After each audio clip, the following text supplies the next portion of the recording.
केदार, हा पीठ मळायचं असतं ना आधी. येस, कणिक तीच आहे. हा.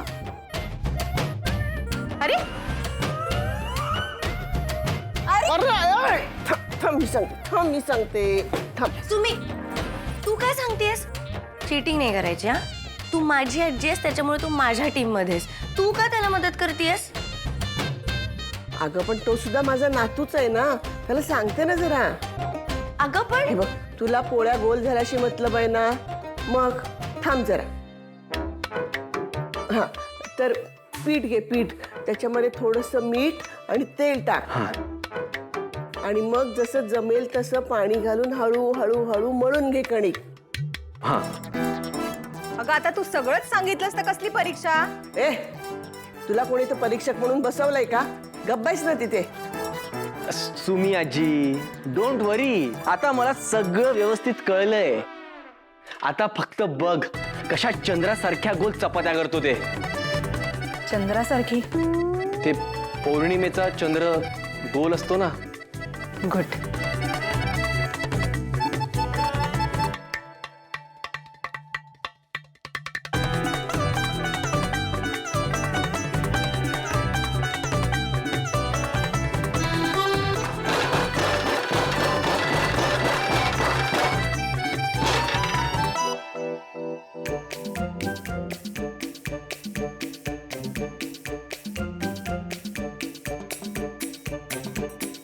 परफेक्ट केदार.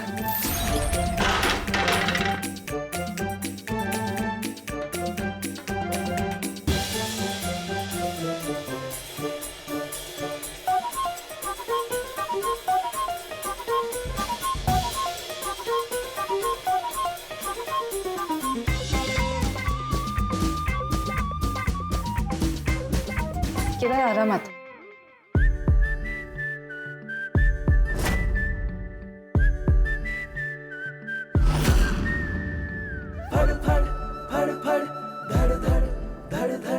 डोळ्यामध्ये मनामध्ये झाली फडफड फडफड धडधड धडधड डोळ्यामध्ये मनामध्ये झाली. काय झालं? जमत नाहीयेत पोळ्या? तुझं हसणं गालात मन माझं बावरत. तुझं हसणं गालात रान फुल तूच राणी कस्तुरी तू गंधणारी मधावानी गोड ग. केदू, असं नाही होऊ शकत. केदू, असं नाही होऊ शकत.